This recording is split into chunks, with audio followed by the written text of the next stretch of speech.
Assalamualaikum warahmatullahi wabarakatuh. Selamat pagi ya saudara-saudara sekalian. Kita lanjutkan pembelajarannya. Kita masuk ke bab kelima, yaitu mengenai kebijakan moneter dan kebijakan fiskal. Kemudian kita langsung saja ya masuk ke ini uji pemahaman, tapi dalam subbab bagian ekonomi mikro dan ekonomi makro. Pada dasarnya atau konsepnya, kalau mikro itu adalah bagaimana kita memahami ekonomi secara lebih kecil atau sendiri-sendiri, lebih khusus. Nah, beda lagi dengan ekonomi makro. Jadi kalau ekonomi makro itu bagaimana kita memandang ekonomi, suatu ekonomi itu dalam hal konteks bernegara atau secara keseluruhan. Jadi kalau mikro itu sebagian-sebagian, tapi kalau makro itu keseluruhan. Saya tidak akan panjang lebar mengenai teori, kalian bisa membaca sendiri. Kita coba memahami mengenai bagaimana kita menyelesaikan soal yang berkaitan dengan ekonomi mikro dan ekonomi makro. Ekonomi mikro merupakan salah satu cabang ilmu ekonomi. Berikut yang merupakan pernyataan yang tepat mengenai ekonomi mikro adalah ilmu yang membahas analisis harga tentang harga keseluruhan. Ini makro. Ilmu yang mempelajari mekanisme perekonomian secara keseluruhan. Ini juga makro. Ilmu yang membahas dan mengkaji tingkat pendapatan nasional dan tingkat investasi nasional. Nah, ini skopnya juga nasional. Berarti lagi-lagi itu juga makro. Kemudian, nah, beda lagi untuk yang D, ilmu yang membahas berbagai keputusan individu. Nah, individu itu kan sebagian atau perusahaan dalam mempengaruhi permintaan dan penawaran barang atau jasa. Nah, ini adalah jawabannya, yaitu yang D. Yang E mesti salah karena ada apa? Perekonomian nasional. Ini skopnya makro. Seperti itu. Kemudian 2. Perhatikan pernyataan berikut. Pernyataan yang menunjukkan indikator kemajuan ekonomi sebuah negara secara makro ditunjukkan oleh nomor neraca pembayaran dan perdagangan. Ini skopnya nasional, berarti ini makro. Benar ya. Pendapatan nasional dan pendapatan per kapita. Ini skopnya juga nasional, berarti benar. 3. Tingkat penggunaan tenaga kerja dan pengangguran. Nah, ini sama saja seperti fungsi produksi ya. Itu termasuk adalah tenaga kerja. Berarti ini skopnya juga nasional. 1, 2, 3. Mestinya benar. Coba kita buktikan kalau 4 dan 5 itu salah. Keputusan produsen dalam menentukan jenis barang yang akan diproduksi. Nah, ini skupnya lebih kecil. Lingkup produsen, bukan produsen secara umum. Berarti ini mikro. 5. Berbagai pilihan alternatif yang dapat dipilih konsumen dalam menentukan barang yang akan digunakan. Nah, ini sama-sama produsen, sama-sama konsumen. Nah, itu kan skupnya lebih kecil. Berarti 4 dan 5 ini mikro. Jelas jawabannya adalah 1, 2, 3. 1, 2, 3 yang A. Berikutnya, nomor yang ketiga. Salah satu tujuan ekonomi makro adalah terciptanya kestabilan ekonomi. Berikut yang merupakan ciri kestabilan ekonomi suatu negara adalah, kata kuncinya adalah kestabilan ekonomi. Coba, perubahan harga yang cepat dan penggunaan tenaga kerja penuh. Bukan ya. Banyaknya pedagang dan penggunaan tenaga kerja penuh, bukan.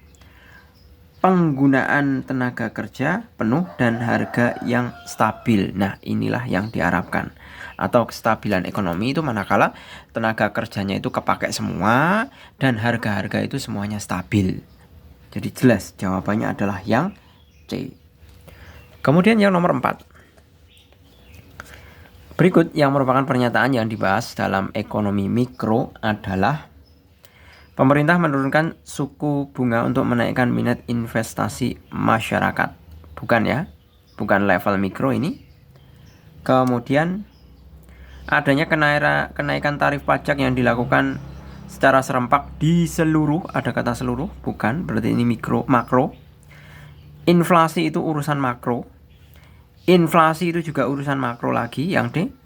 Warga kampung Cibadak memilih menggunakan teknologi mesin dalam memproduksi keripik singkong agar mendapatkan hasil lebih banyak dan cepat. Nah, ini mikro. Jadi jawabannya adalah yang E. Kemudian nomor 5.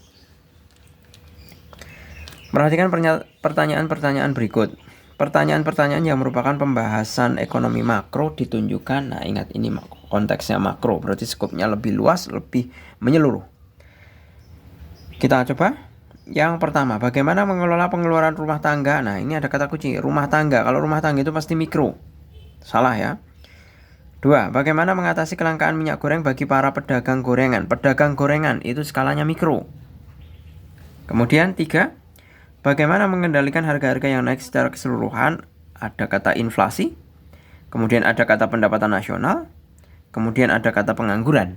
Nah, berarti jelas jawabannya untuk konteks makro adalah 3, 4, dan 5, yaitu yang E. Pertanyaan yang terakhir. Dalam melakukan kegiatan ekonominya, individu atau perusahaan perlu menentukan kebijakan ekonomi mikro yang tepat. Tulislah minimal 3 kebijakan ekonomi mikro yang dapat dilakukan individu atau perusahaan. Nah, contoh kebijakan mikro yang dapat dilakukan oleh perusahaan ya, di sini konteksnya. Yang pertama, sekiranya kalau konteksnya mikro untuk yang kecil itu kan berurusan dengan yang namanya kesepakatan antara produsen dan konsumen. Itu lingkupnya mikro itu. Jadi kebijakan yang bisa dibentuk adalah membentuk kesepakatan di kalangan produsen dan konsumen. Yang pertama, membentuk kesepakatan konsumen dan produsen. Jadi maksudnya seperti ini. Misalkan ini di pulau, katakanlah ini Pulau Jawa ya. Nah, kan dibagi menjadi ini. Nah, ini masih ada dibagi lagi ya. Nah, misalkan ini Banten, ini DKI, ini Jabar, ini Jawa Tengah, kemudian ini DIY, kemudian ini Jawa Timur ya. Kemudian di sini Bali ya. Katakanlah seperti ini. Produsennya cuma satu di Jakarta. Produsen.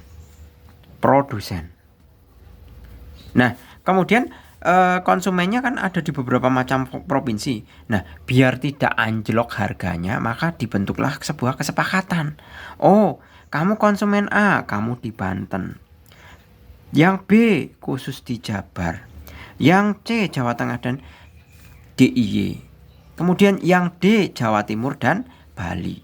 Nah, kesepakatan ya udah produsen nanti menyalurkan langsung ke A, langsung ke B, langsung ke C, langsung ke D. Seperti itu.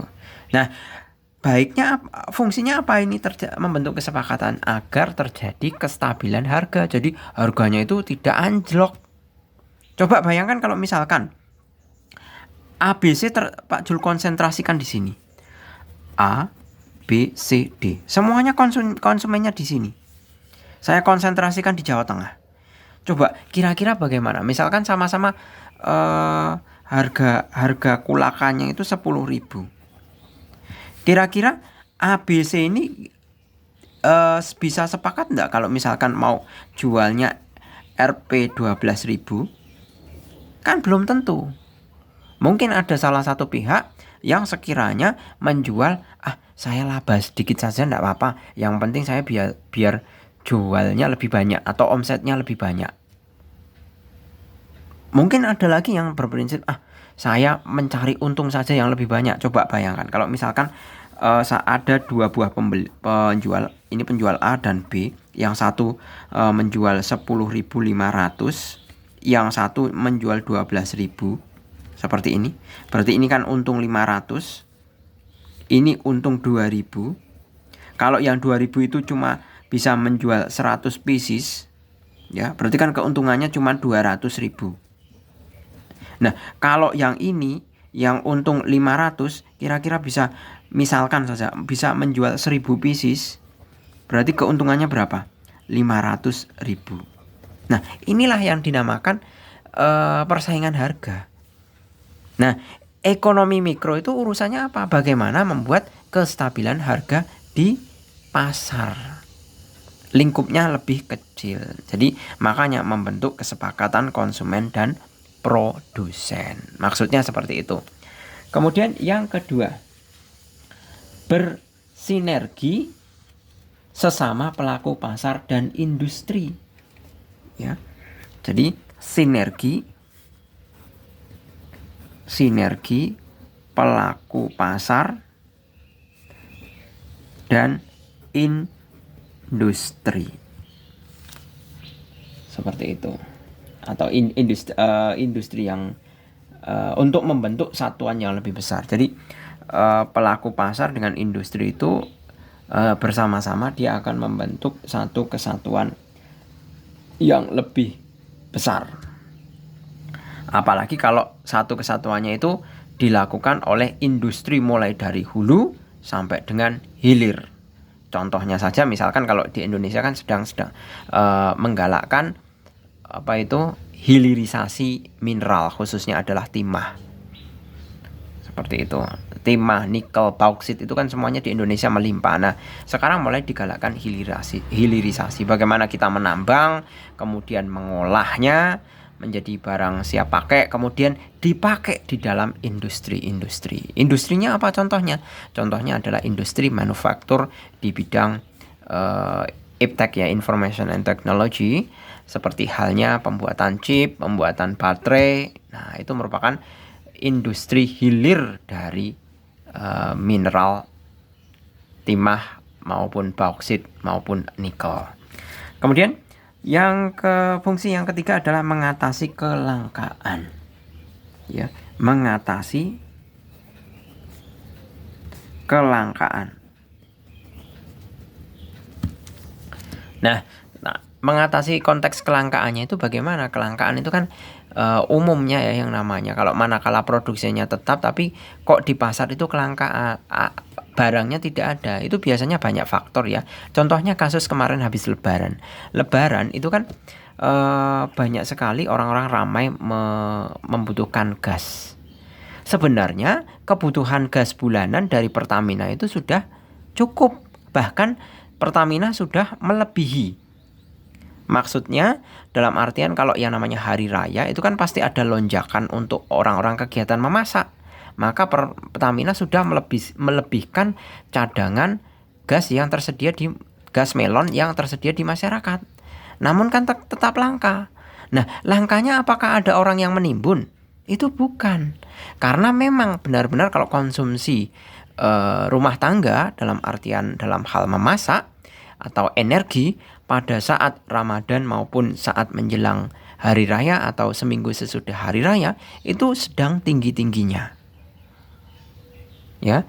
Jadi walaupun sudah diantisipasi untuk melebihkan cadangan gas melonnya sudah dilebihkan karena hari raya, tapi ternyata tetap kurang.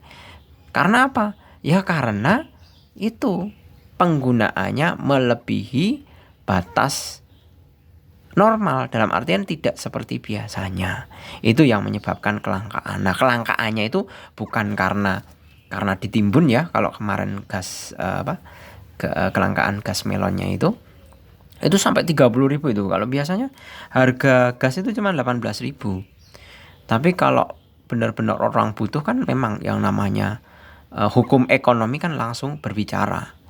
Manakala orang butuh, barangnya langka, itu sudah pasti auto harganya pasti mahal. Seperti itu berlaku untuk semua jenis harga apapun. Seperti itu. Oke gitu ya, saya rasa cukup untuk pemahaman mengenai ekonomi mikro maupun ekonomi makro. Semoga membantu. Terima kasih. Selamat pagi. Assalamualaikum warahmatullahi wabarakatuh.